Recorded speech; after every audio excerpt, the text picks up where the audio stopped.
이어서 요한복음 1장을 영상과 함께 묵상합니다. 요한복음 1장. 처음에 말씀이 계셨다. 말씀은 하나님과 함께 계셨는데 말씀은 하나님이셨다. 그분께서는 처음에 하나님과 함께 계셨다. 모든 것이 그분을 통하여 생겨났고 그분 없이 생겨난 것은 하나도 없다.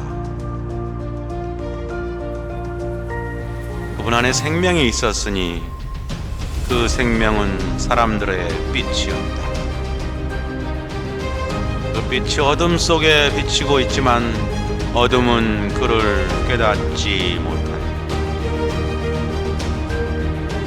모든 사람을 비추는 참빛이 세상에 왔다. 그분께서 세상에 계셨고 세상이 그분을 통하여 생겨났지만 세상을 그분을 알아보지 못하였다. 그분께서 당신 땅에 오셨지만 그분의 백성들은 그분을 맞아들이지 않았다. 그분께서는 당신을 받아들이는 일, 당신의 이름을 믿는 모든 이에게 하나님의 자녀가 되는 권한을 주셨다.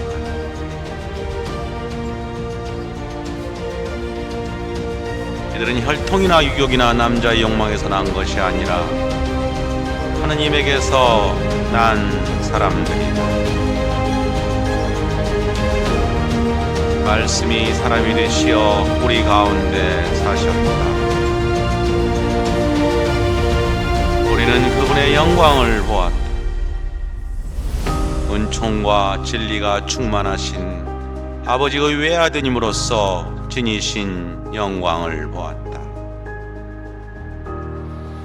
그분의 충만함에서 우리 모두 은총의 은총을 받았다. 율법은 모세를 통하여 주어졌지만 은총과 진리는 예수 그리스도를 통하여 왔다. 아무도 하느님을 본 사람은 없다. 아버지와 가장 가까우신 외아드님 하느님이신 그분께서 알려주셨다. 1분간 눈을 감고 묵상하겠습니다. 이어서 황태종 요셉 신부님 주교회의 소공동체 소위원회 세미나에서 발표하신 내용을 같이 나눠보겠습니다. 주교회의 소공체 소위 세미나 소공체 교육 시스템 구축, 지역 이웃과 신자들의 삶에 가장 가까운 소공체, 이를 활성화하는 방안이 논의됐습니다. 주교회의 소공체 소위원회는 21년 11월 5일 한국 천주교 소공체 교육 시스템 구축을 주제로 세미나를 열고 공동 합의적 교회를 위한 평신도 참여의 중요성을 논의합니다. 또 제주교구의 소공체 촉진팀 양성 사례를 통해 소공체가 복음화와 신앙 실천의 자리로 거듭날 수 있는 방안도 제시됩니다. 복음화와 신앙 실천의 자리. 장기적, 공동체적, 단계별 양성 방식의 전환이 필요하다. 소공체를 활성화하려면 어떤 체계와 지원이 필요할까요?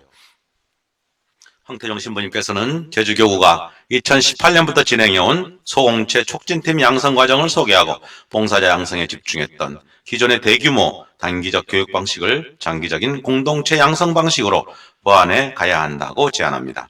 소공체 촉진팀은 각 본당의 소공체를 다방면에서 장기적으로 지원하는 이들의 공동체로 교구, 지구, 본당별로 구성됩니다. 소공체에서 한시적으로 봉사하는 것이 아니라 지속적 관계 속에서 소공동체 봉사자와 구성원들을 교육하고 양성합니다. 이렇게 주교의 소공체 촉진팀은 각 교구, 교구는 지구, 지구는 본당 소공체 촉진팀을 지원, 양성합니다. 개개의 봉사자가 아닌 팀을 양성하고 양성된 촉진팀들은 각 단위 촉진팀과 각 본당 소공체의 성장을 돕는 방식입니다. 황태정 신부님은 평신도들이 배우고 체험한 것을 다른 이들에게 공동체적 방식으로 전하며 함께 실천한 기회를 가져야 진정한 성장이 일어난다고 합니다. 함께 실천하는 기회를 가져야 한다고 합니다. 이를 위해서 단기적이고 집단적이고 일시적인 교육 방식에서 장기적이면서 공동체적이고 단계별 양성 방식으로 전환이 필요하다고 역설합니다.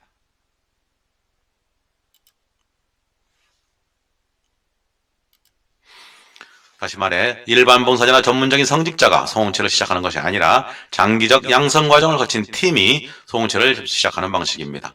황 신부님은 봉사자들의 자발적 열정과 노력만으로는 소공체의 지속 성장에 한계가 있다.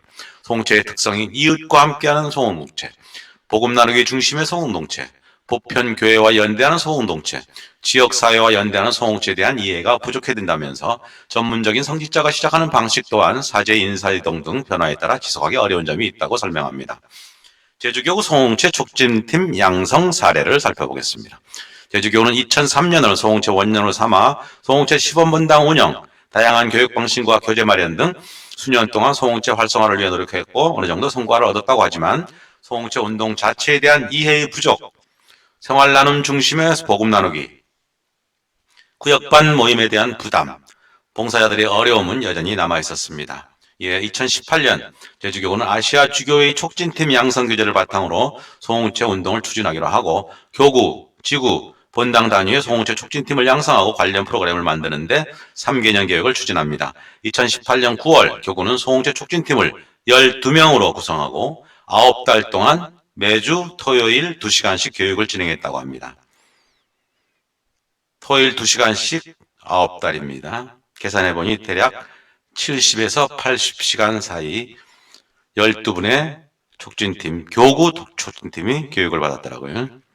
2019년 7월에는 제주교구 28개 본당 가운데 26개 본당에서 2명씩 추천받아서 9월부터 지구 소공동체 촉진팀 양성에 들어갑니다. 이 과정에서 교구 소공동체 촉진팀이 지구별로 3명씩 파견돼 양성교육을 담당합니다.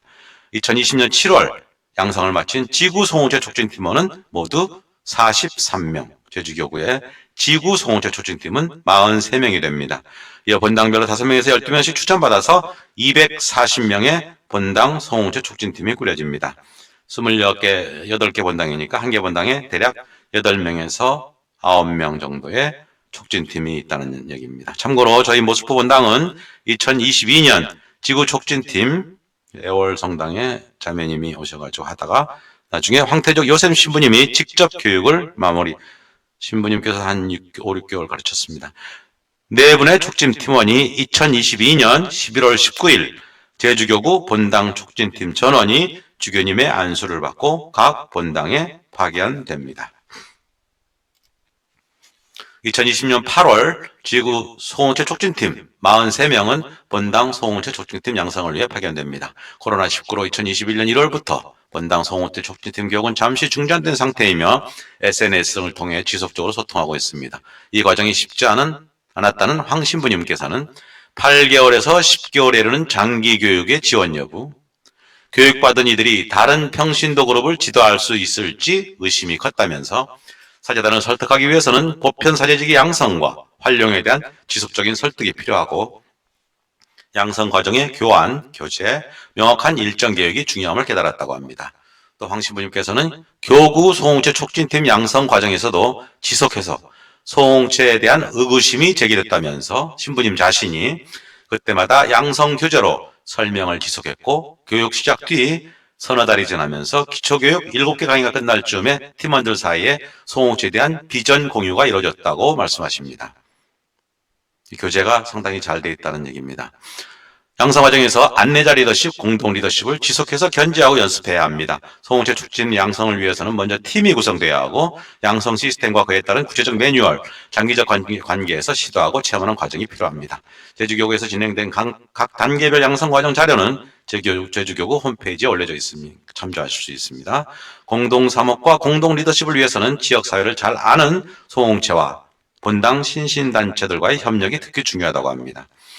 레지오 마리아, 빈첸시오, 하늘땅 물법, 신심단체들과 협력이 중요하다. 황 신부님께서는 소공체의 본질은 자신이 있는 그 자리가 자신의 소명이라는 속지성, 자신이 있는 그 자리가 자신의 소명이다. 자신의 사명이 있는 곳이 복음 나누기의 중심이 된다. 자신의 사명이 있는 곳이 복음 나누기의 중심이 된다면서 소공체에서는 누구도 리더가 되지 않습니다. 주님, 예수님께서 리더이며 우리 구성원은 공동의 리더십을 갖는다고 강조합니다. 혼자 하지 말라는 얘기입니다. 본당 주임 사제에 따라 사무방침이 바뀌는 등 현 본당 구조에서 소공체를 지속하는 어려움에 대해 최윤복 신부님은 조직과 구조의 문제, 사제의 역할도 중요하지만 상황이 바뀌더라도 지속할 수 있는 한 사람 한 사람의 양성이 더 중요하다고 봤습니다. 봉사자 양성을 지속적으로 해야 한다는 말씀입니다. 그는 소수의 몇몇 봉사자가 아닌 팀으로서 공동체에서 책임을 맡게 되는 순간 배우기만 하는 유아적 신앙에서 자신이 책임과 가르침으로 전환되는 것이 촉진팀의 장점이라고 말합니다. 이어 시노탈리타스 공동합의성은 말하기는 쉬워도 삶으로 실천하고 구현하기 어렵기 때문에 소공체 안에서 체험과 각성을 경험한 신자들이 인내하며 끊임없이 대화하는 시간들이 필요하다고 말합니다. 체험과 각성을 경험한 신자들이 인내하며 끊임없이 대화하는 시간들이 필요하다고 말합니다. 성현상 신부님도 사목자가 바뀔 때마다 오는 어려움에 대한 근본 해결은 본당 구조나 시스템보다는 하느님 말씀 안에 있다고 합니다. 하느님 말씀 안에 있다. 성경에 대한 교육이 이루어지고 평신도 사도직이라는 사명감과 확신으로 파견돼 구체적 활동을 한다면 사목자의 의지와 교구 협력은 자연스럽게 뒤따른다고 봅니다. 하나님 말씀에 대한 공부, 나눔, 묵상, 체화, 실천 이런 게 중요하다는 말씀. 평신도 사적에 대한 사명감, 소명, 확신 이게 중요하다는 말씀입니다. 전례 참여, 성당 행사 참여 등으로 소공체 활동이 부담감에서 오는 자발성과 실천 부족의 문제는 하느님 말씀에 대한 체험의 부족일 수가 있다. 자신의 신앙적 정체성을 느끼는 기회를 맛보게 된다면 자발성은 자연스럽게 갖춰질 수 있다는 의견도 있었고, 황토영 신부님은 본당 공동체에서 신자들이 소외되지 않고 친밀한 관계 속에서 자신이 맡은 역할을 해내는 기회로 성장하기 위해서는 공동체의 구조가 좀 더 지금보다 세밀해져야 하며 이것이 소공동체가 갖는 의미라고 합니다. 최인복 신부님 역시 신심운동 단체는 많지만 전체 교회를 보여주는 것은 소공동체라면서 한 사람 한 사람을 통해 전체 교회가 이루어진다고 말씀하십니다. 가톨릭 뉴스 지금 여기 21년도 기사를 나눠보았습니다. 수고하셨습니다. 다음 잠깐만요. 왼쪽 그림은 단기적 일회성 대규모 연수입니다. 나중에 신자들한테 전달해야 되는 문제도 있고 일과성에 그칠 염려. 오른쪽에 장기적 공동체적 단계적 연수입니다. 지속적이고 상호 소통이 이루어지고 경청과 대화가 이루어지는 시노드적이면서 시노달리타스의 정신이 구현된 연수 방법이 오른쪽에 있는 겁니다. 이것이 앞으로 저희 본당이 해나가야 될 모습입니다. 밑에는 소공체 초창기 교재입니다. 지금은 한 권으로 나와 있습니다. 10,000원 정도 해가지고 나중에 단체로 구입하기로 하겠습니다. 필요할 때.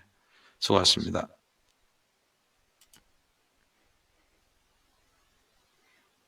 다음에 이어서 평신도에 의한 소공체 활성화 방안 황태정 여삽신부님 동영상 강의 15분 정도 시청하시겠습니다.